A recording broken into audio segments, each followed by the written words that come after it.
it we're doing things that we really don't know the ultimate outcome. I think in general they're the right things, but I don't think they're without consequences. And I think they could be kind of extreme consequences if pushed far enough. But there would be kind of extreme consequences if we didn't do it as well. So somebody has to balance those questions.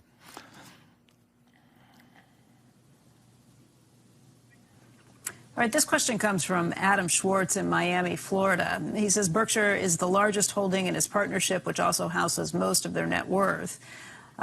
He says Berkshire's invested in many capital-intensive businesses through the years, railroads as an example. How do you think about the inflationary or even deflationary risks for all of the capital-intensive businesses, and could this prove to be an existential problem for businesses? Kind of referencing what you were just talking about, that eventually the bill for the debts being issued comes due. Will it eventually come from all businesses through some combination of higher tax rates on corporations, increased wages for the lower middle class, et Well, cetera? I certainly think that increased corporate taxes are a much higher probability than having lower corporate taxes. So I think that we got handed as a corporation a big chunk of what used to be the government's profits from our business a couple of years ago, and it would depend on, to some extent, which party is elected and whether they have control of both houses as well as the presidency, and who knows what else. But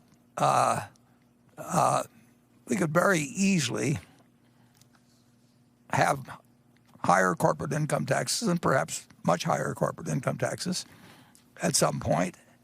And in terms of capital-intensive businesses, they're just not as good if you can find an equally good business. I mean, in terms of operations that doesn't require capital. I mean, the Seas never required capital. It didn't grow, but it just doesn't. It didn't take money to expand it, and it delivered enormous sums to us. And because we own it within Berkshire, to redeploy it elsewhere didn't require a lot of tax expense, either at the corporate level or at the personal level. So you really want a business, and everybody wants a business, that doesn't take any capital to speak of and keeps growing and doesn't take more capital as it grows. Now, our utility business, our energy business requires more capital as it grows. Our railroad business, to some extent, requires more capital if it doesn't grow even. So capital-intensive businesses, by their nature, are not as good as something where people pay in advance and you don't need the capital. I mean, if you look at where the top market value is in a $30 trillion market, if you take the top 4 or 5 companies that account for maybe 4 trillion or so of that 30 trillion. Basically, they don't take much capital, and that's why they're worth a lot of money, because they make a lot of money and they don't require the money to any great extent in the business. We own some businesses like that, but it's certainly not the railroad, and it's not the energy business. They're good businesses. We love them, but if they didn't take any capital, they'd be unbelievable. But that's just what we've learned from 50 or 60 years of operating businesses, that if you can find a great business that doesn't require capital when it grows, you've really got something. And to a certain extent, because insurance uses the kind of assets we would like to own anyway, our insurance business doesn't really take capital. It requires having capital available, but we're able to invest that money largely in things we'd like to own anyway. So we're particularly well suited for the insurance business, and it's really been the most important factor in our growth over the years, although a lot of other things contribute. Greg, you were in the capital intensive business a long time. Tell us about it. Well, I think there's no question, obviously, we would prefer to be in a less capital-intensive business. But there are unique opportunities there. And the one I would touch on when I think of inflation or even potentially as we go through this crisis and maybe a prolonged one or depending on how long it takes to recover. I mean, we are in a unique, when we're looking at energy or rail, we do have a certain amount of pricing power. And it's through our regulatory formulas or how our arrangements are with our customers. So if we then were to move into an inflationary period, it's not perfect protection, but those businesses generally can recover a significant portion of their costs, even in an inflationary environment, and still earn a reasonable return. They're not going to be great returns, as you highlighted, Warren, but they're still going to earn a reasonable return on their capital, even in an inflationary period. There may be some lag and some things like that, but they're still going to be very sound investments. So, if there was 10-for-1 inflation, make it extreme. Yeah, we'd be happy we own the railroad. Very happy. Well, we'd be investing a lot of capital in it, but that business is, in my view, is a very, very solid business for many, many, many, many decades to come. I said originally we bought it with a 100-year time horizon, and I've extended that. So it will earn more dollars if there's a lot of inflation. In real terms, who knows? But it would earn a lot more dollars, and a lot of the energy projects would. But it's better if we don't have inflation, and it's better if we don't have capital. if we can find the same sort of businesses that aren't as capital intensive. We've got capital. I mean, we're ideally positioned for capital intensive businesses that other people have trouble raising capital for, but they've still got to promise decent returns.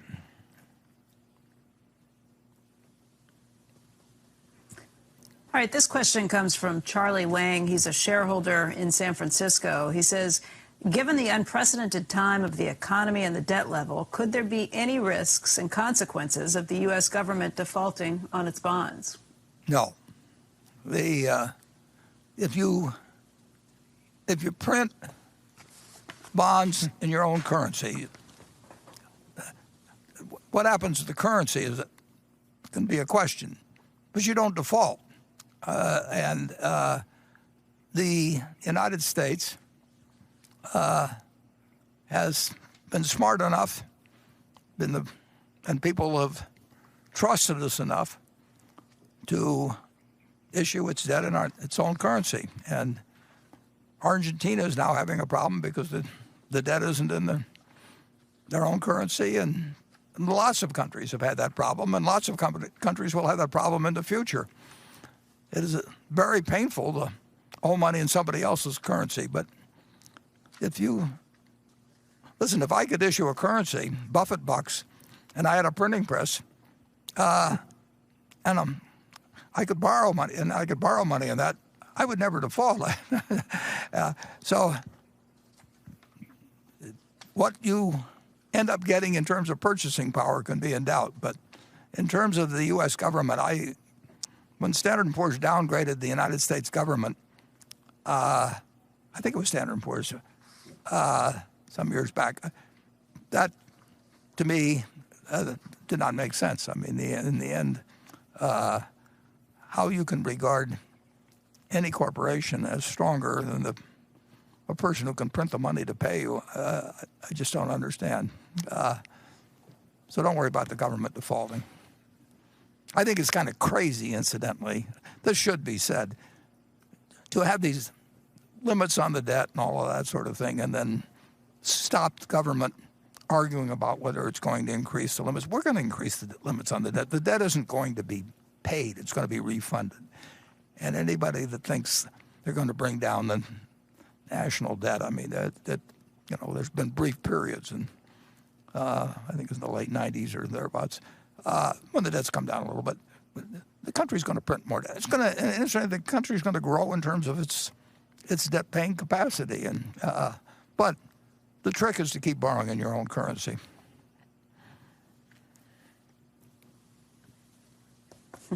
Emphasis on the trick. This question comes from David Cass. He is a clinical professor of finance at the University of Maryland, and he says, Berkshire has invested in many companies with stock buyback programs.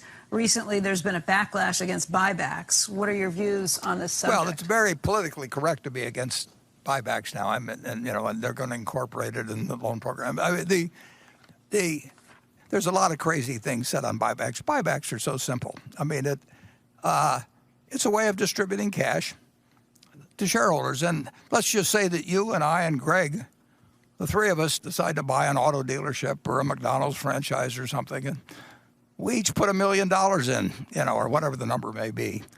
And we get along with each other, and the business grows and all of that.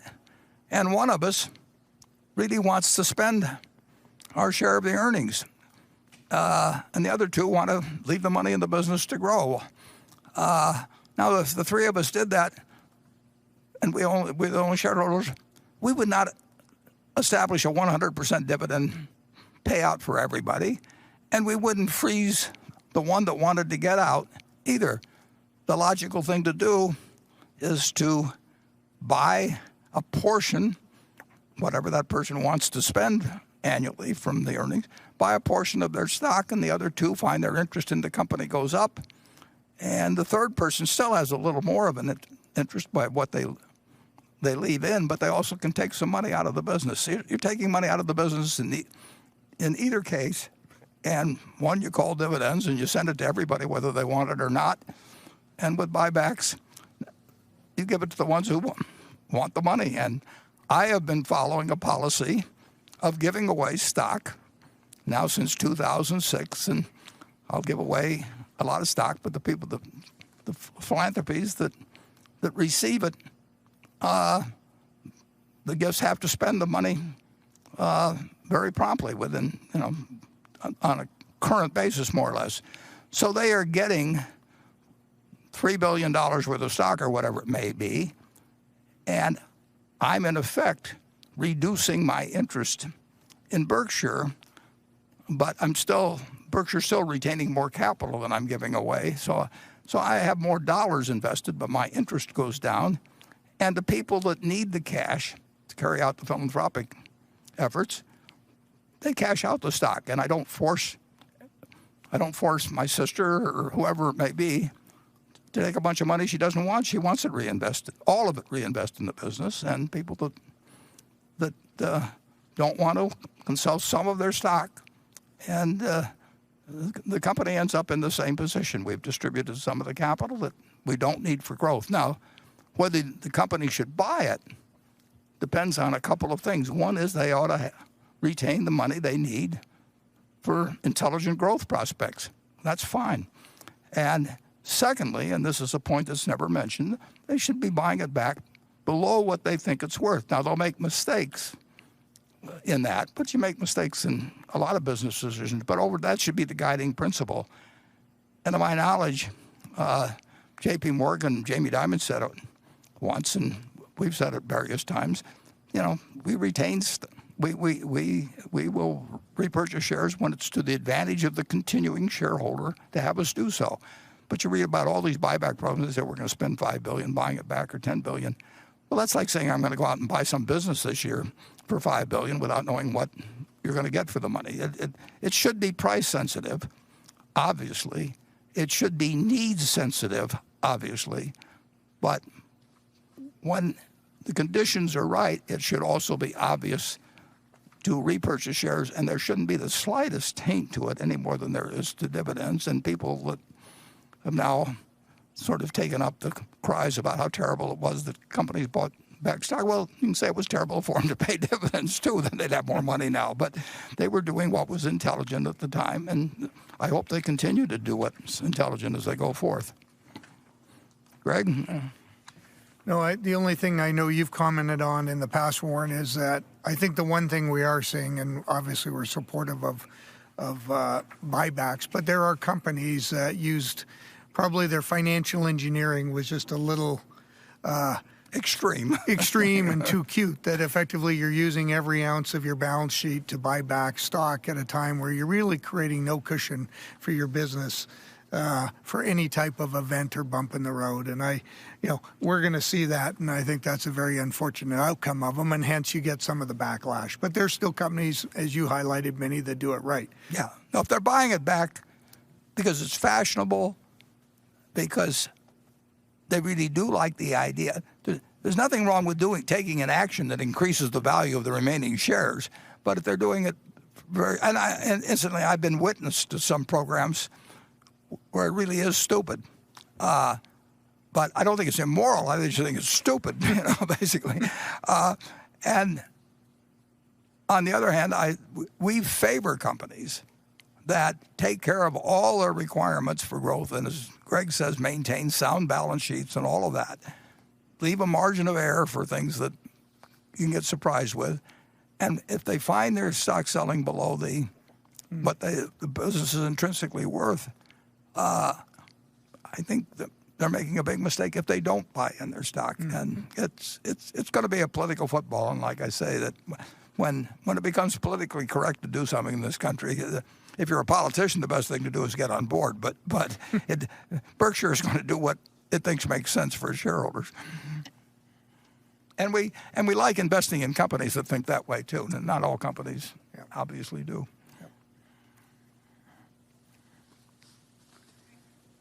All right, here's a question from Lou Bogart in Boca Raton, Florida. He says, I'm a longtime shareholder with a concern as I head into retirement. I understand the theory that splitting shares does nothing for the value of shares. However, with the extremely high price on A shares, when I wish to draw down some money on my portfolio in retirement, I'm facing a large tax hit. Say the average price has been about $300,000 this year, and I'm sitting on a $200,000 capital gains liability for each share. If I need $60,000 in additional cash during my retirement, I need to sell a full share and get hit with $200,000 tax liability. If you would split the stock 10 for 1, I could sell two $30,000 shares and keep my tax liability at a more manageable $40,000. I could also maintain more of my investment in Berkshire.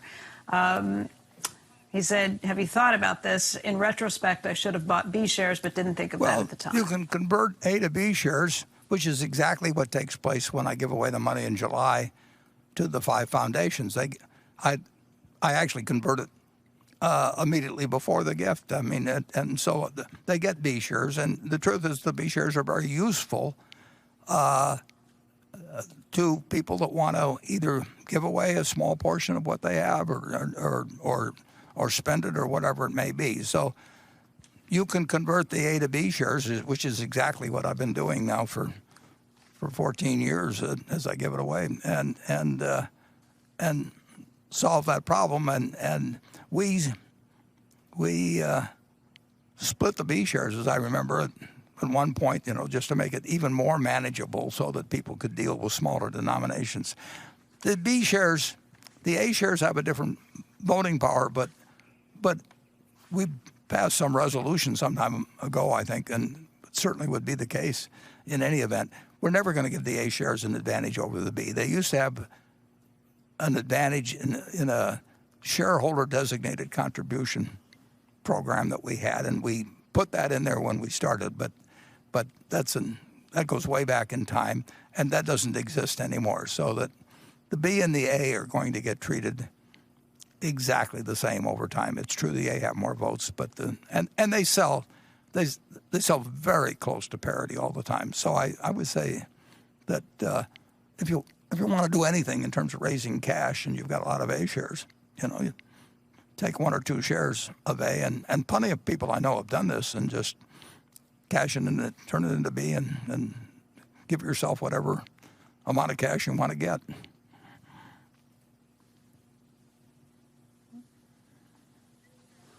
This is one that comes from Thomas Lin in Taiwan. He says, Warren once said that banking is a good business if you don't do dumb things on the asset side. Given that the pandemic might put a lot of pressure on the loans, dumb things that got done in the past few years are likely to explode. Through reading annual reports, 10-Qs, and other public information, what clues are you looking for to decide whether a bank is run by a true banker who avoids doing dumb things? That's a very good question, but I would say that the one thing that made Chairman Powell's job a little easier this time than it was in 2008 2008 and 9 is that the banks are in far better shape. So in terms of thinking about what was good for the economy, he wasn't at the same time worrying about what he was going to do with Bank A or Bank B to merge them with somebody else or put added strains on the system or anything. I mean, the banks were very involved with the problem.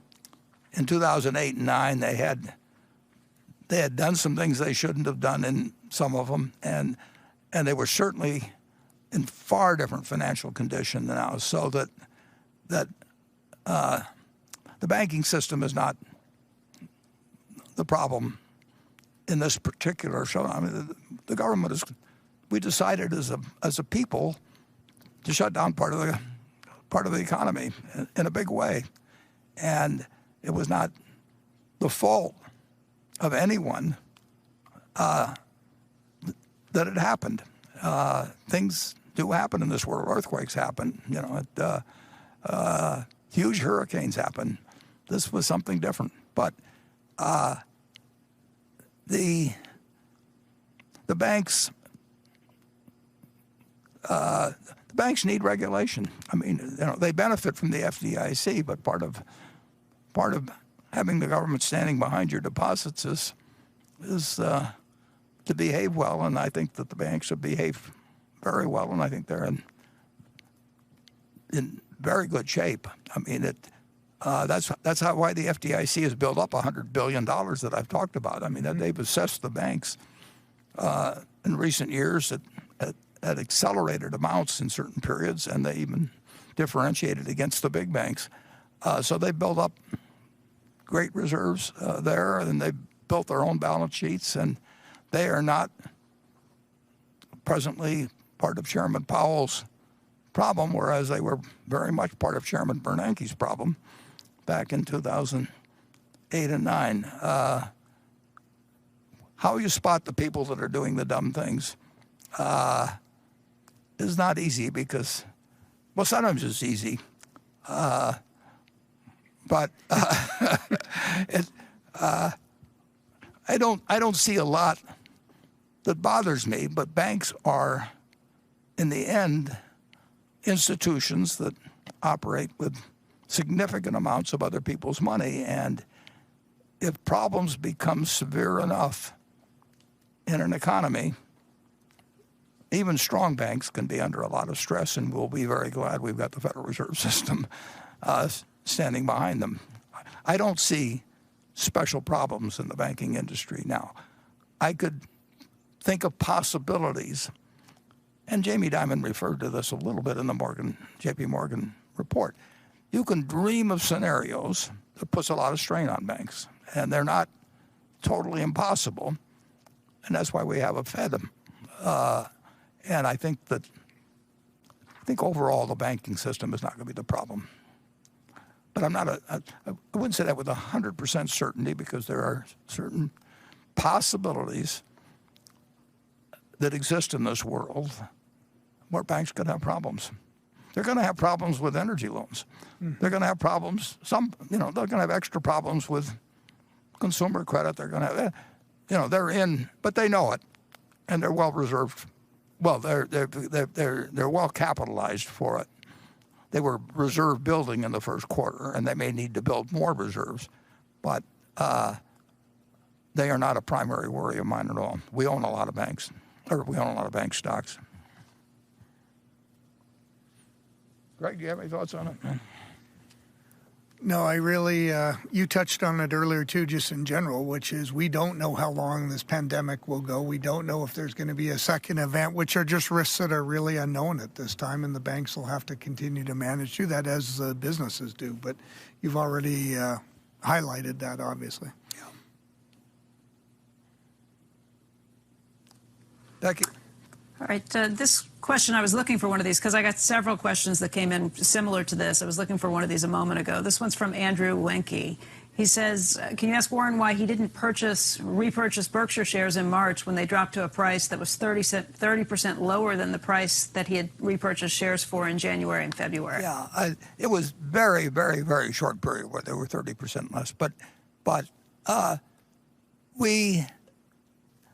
I don't think Berkshire shares relative to present value are at a significantly different discount than they were when we were paying somewhat higher prices. I mean, it's like Keynes said, or whoever it was, if the facts change, I change my mind. What do you do, sir?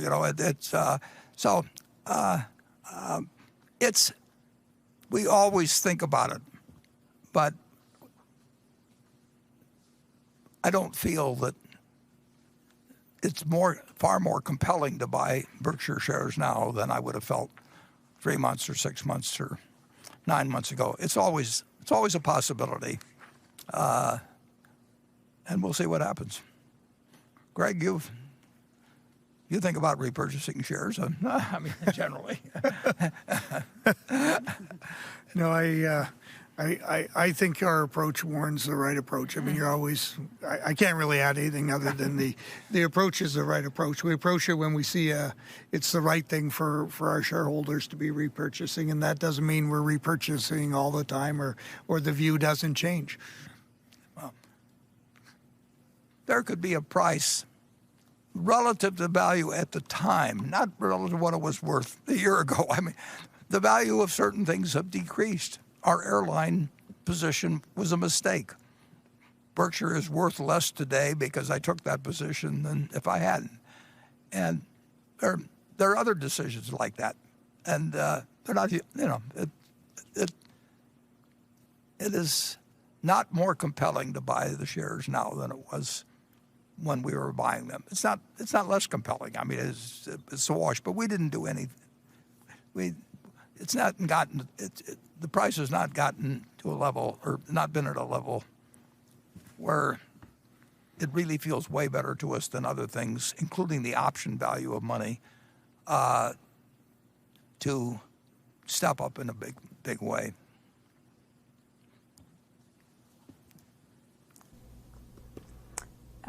This question comes from 3 investors in Israel, Lidar Zloof, Yossi Zloof, and Dan Gorfung. They want to know about the credit card industry. It says, how do you explain the rise in the average credit card interest rate in recent years compared to the federal funds rate? What are the forces that you think might keep it at or around current levels, and what are the forces that might drive it lower in the future? Well, that is not a subject that I'm, obviously it affects American Express to some degree. It affects the banks we own, but interest rates on credit cards respond to competition, obviously, to loss potential, which obviously has gone up significantly in the last few months, although it's gone down perhaps from some other periods you can pick in the past. But I don't really have much I can bring to the party on that question. We are not in the, well, that isn't true. Our furniture companies, a couple of them have their own credit card, although they do a lot of business on other people's credit cards. My general advice to people, I mean, we have an interest in credit cards, but people, I think people should avoid using credit cards as a piggy bank to be raided. I had a woman come to see me here not long ago, and she'd come on some money, and not very much, but it was a lot to her. And she's a friend of mine, and she said, "What should I do with it?" And I said, "Well, what do you owe on your credit card?" And she said, "Well, I owe X." And I said, "Well, what you should do," I don't know what interest rate she was paying, but I think, I think I asked her and she knew, and it was something like 18% or something. I said, "I don't know how to make 18%. I mean, if I owed any money at 18%, the first thing I do with any money I had would be to pay it off. It's going to be way better than any investment idea I've got." And that wasn't what she wanted to hear. And then later on in the conversation, she talked about her daughter, and her daughter had $1,000 or $2,000 or something, and she said, "Well, what should I do with," and she named the girls, "money?" And I said, "Have her lend it to you." you know, and I mean, if you're willing to pay 18% or whatever, I mean, she's not going to find a better deal. I'll lend you money. It just doesn't make sense. You can't go through life, you know, borrowing money at those rates and be better off. So I encourage everybody. It's contrary to my own or Berkshire's interests in certain cases, and the world is in love with credit cards. But I would suggest to anybody that the first thing they do in life is not only, you know, they can get to something else later on, but don't be paying even 12% to anybody. I mean, it's pay that off, and if they're really a good credit and they don't want to do it, come and see me personally. I'll lend you the money at that rate. Greg, what do you tell your children? No, same advice. Excellent advice. No, I have three that carefully use their credit card. More, I would say, for not the.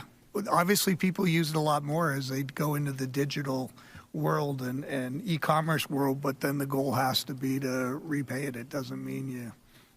Because you have to use it for those type of transactions, you run up the balance. But there's an incremental risk there now. It's a matter of convenience for some people. Yeah. But I would have trouble if I were paying 12% for money or whatever it might be. It would not be a good thing. You won't see Berkshire paying that.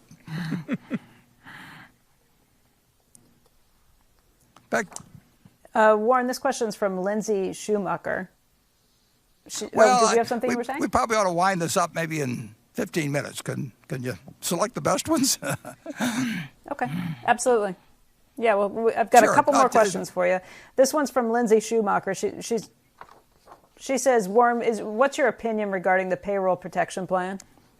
Well, I don't want to get into politics generally, but I think that's a very good idea to take care of the people that are having terrible trouble taking care of themselves in a period like this. I mean, if the government and surrounding conditions and whatever it may be, if you're telling a lot of businesses essentially, you know, quit doing business for a long time, and it's one thing to tell me, but to tell somebody that's living from paycheck to paycheck that way, you know, I'm all for it. It must be hell to administer. I mean, any huge program. I don't want to. I'll never get into criticizing on how people do this or that because I've had problems myself in running a few big things. It just isn't that easy to inaugurate incredibly large problems. There's going to be a certain amount of fraud. There's going to be everything doesn't go perfectly, but I am 100% for taking care of the people that really get hurt by something that they've got nothing to do with, and where it's, who knows how long it lasts. You've got millions and millions of people that are worrying about something that they weren't worried about a few months ago, and they didn't do anything. They showed up for work on time, and they pleased the people they dealt with, and whatever it may have been. And now they don't have a job, or they've been furloughed or whatever. So I'm totally for the basic idea, and I think it's very difficult. You can't carry it out perfectly. You do your best, and you do it promptly. And I give real credit, to both Congress for acting promptly on what the problem is. They've sort of caught on from what they learned in 2008 and 2009, I think. And I give credit to trying to do what I think is very much the right thing, and I don't sit around and think about how I could do it better. Greg? No, I agree with the comments.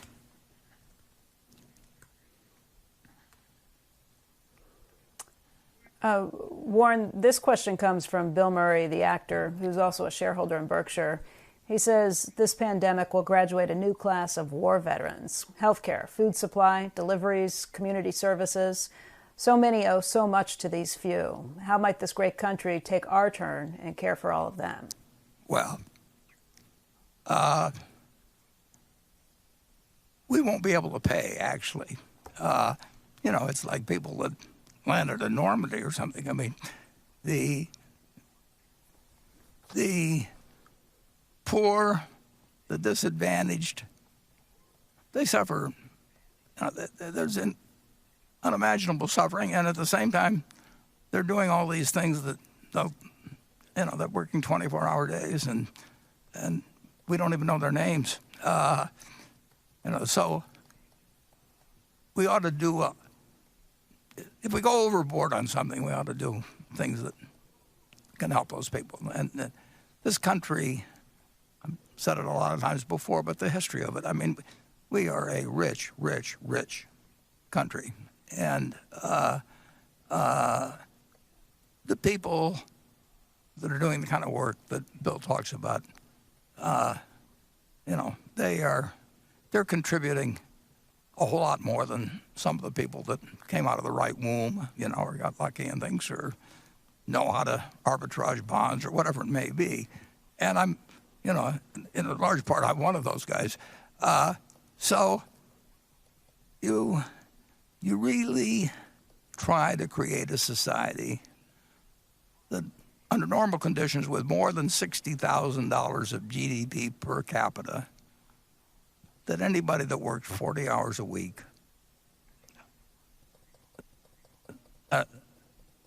can have a decent life without a second job and with a couple of kids, and have, they can't live like kings. I don't mean that, but that nobody should be left behind. It's like a rich family. You find rich families, and if they have 5 heirs or 6 heirs, they try and pick maybe the most able one to run the business, but they don't forget about the kid that actually may be a better citizen in some ways even than the one that does the best at business, but it just doesn't happen to have market value skills. So I do not think that a very rich company ought to totally abide by what the market dishes out, in 18th century style or something of the sort. So I welcome ideas that go in that direction. We've gone in that direction. We did come up with Social Security in the 30s. We've made some progress, but we ought to. I mean, we have become very, very, very rich as a country, and things have improved for the bottom 20%. I mean, you can see various statistics on that, but I'd rather be in the bottom 20% now than be in the bottom 20% 100 years ago or 50 years ago. But it's what's really improved is the top 1%. And I hope we as a country move in a direction where people Bill's talking about get treated better, and it isn't going to hurt. It isn't going to hurt the country's growth, and it's overdue, but a lot of things are overdue. I will still say we're a better society than we were 100 years ago, but you would think with our prosperity we would hold ourselves to even higher standards of taking care of our fellow man, particularly when you see a situation like you've got today, where it's the people whose names you don't know that are watching the people come in and watching the bodies go out. Greg? Yeah, the only other group that I would highlight, and I think it'll be very interesting to see how it plays out, is with the number of homeschooling and the children that are home. I think there's we've always had so much respect for our teachers, but we all talk about how we don't take care of them. And it is remarkable to hear how many people comment that clearly we don't recognize, or I have a little 8-year-old Beckett at home, and plenty of challenges for mom, but all of a sudden you respect the institution, the school, the teachers, and everything around it. So and then when I think of our companies and the delivery employees we have, it's absolutely amazing what they're doing, and they're truly on the front line. You know, that's where we have our challenges around keeping them health and safety. And then you go all the way to the rail. The best videos you see out of our companies are when we have folks that are actively engaged in moving supplies, food, medical products, and they're so proud of it, and they recognize they're making a difference. So a lot of it is we just owe them a great thanks. And you know, Warren, you touched on it. We can some way, maybe hopefully longer term, compensate them, but there's a great deal of thanks, and I probably just think an immense amount new appreciation for a variety of folks. We're going the right direction overall in the country, but it's been awfully slow.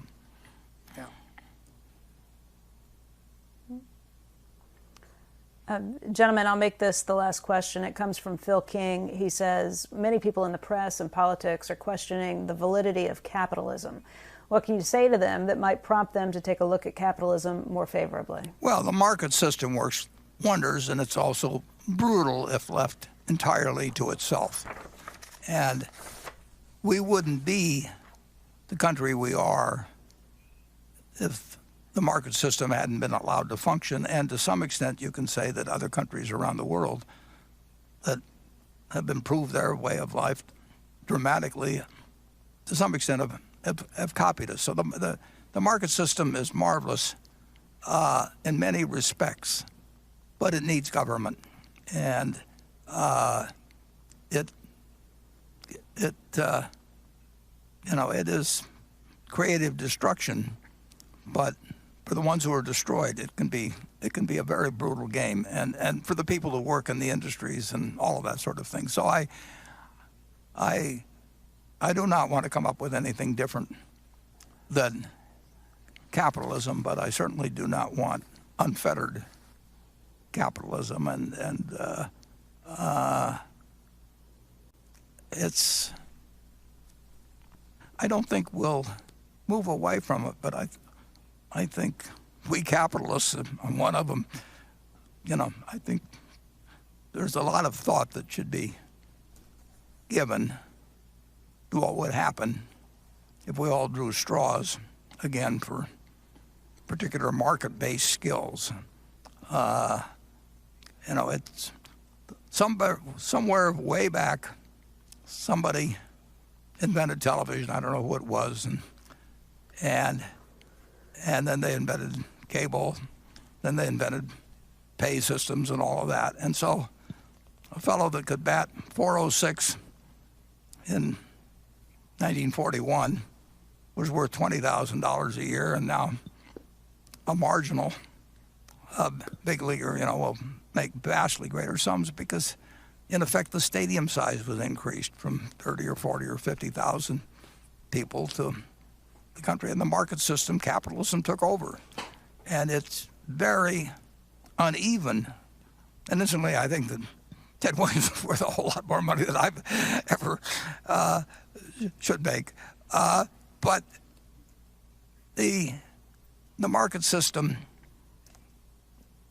can work toward a winner-takes-all type situation, and we don't want to discourage people from working hard and thinking hard, but that alone doesn't do it. There is a lot of randomness in the capitalist system, including inherited wealth, and I think we can keep the best parts of a market system and capitalism, and we can do a better job of making sure that everybody participates in the prosperity that produces. Greg? Yeah.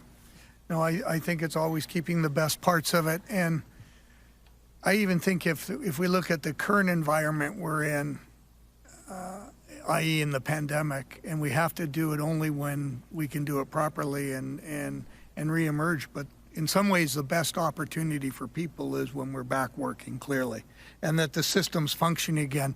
But that's the obvious. And then there's, as Warren, you've highlighted, there's a lot of imperfections, but it's still it's definitely the best model out there. that just need some fine tuning. And Becky, at the end, I would just, Hey, Warren, I would just say that, oh, sure, can go I ahead. just Can I just slip Sure. in one more quick question? Absolutely. I forgot this one. Someone sent it in earlier. Thanks. Anderson Haxton wrote in. He said, Warren mentioned that Ben Graham is one of the 3 smartest people he's ever met. I'd like to ask him the names of the other 2. Well, I may not be one of the smartest, but I'm smart enough not to name the other 2. I'd make 2 people happy, but I would. It isn't. Ben Graham is one of the 3 smartest people, and I've known some really smart people. Smartness is not necessarily. Does not necessarily equate to wisdom either. And Ben Graham, one of the things he said he liked to do every day was he wanted to do something creative, something generous, and something foolish. And he said he was pretty good at the latter. But he was pretty good. He was amazing, actually, at the creative. But it's interesting that IQ does not always translate into rationality and behavioral success or wisdom. And so I know some people that are extraordinarily wise that would not be in the top 3 on an IQ test. But if I wanted their judgment on some matter, even if I want to put them in a position of responsibility someplace, I might prefer them to we'll say one of the 3. That'll leave the other 2 feeling fine of the 3. Greg, do you have any thoughts on that? Nope. I agree with the person you named. Yeah. And Becky, I would just say again that we may have. I hope we don't, but we may get some unpleasant surprises. And we're dealing with a virus that spreads its wings in a certain way, in very unpredictable ways, and how Americans react to it. There's all kinds of possibilities, but I definitely come to the conclusion after weighing all that sort of stuff, never bet against America. So thanks. Yeah. Thank you. I appreciate your time tonight. And we'll see you next year, and we'll fill this place. Okay. Okay. Good night, everybody. Night.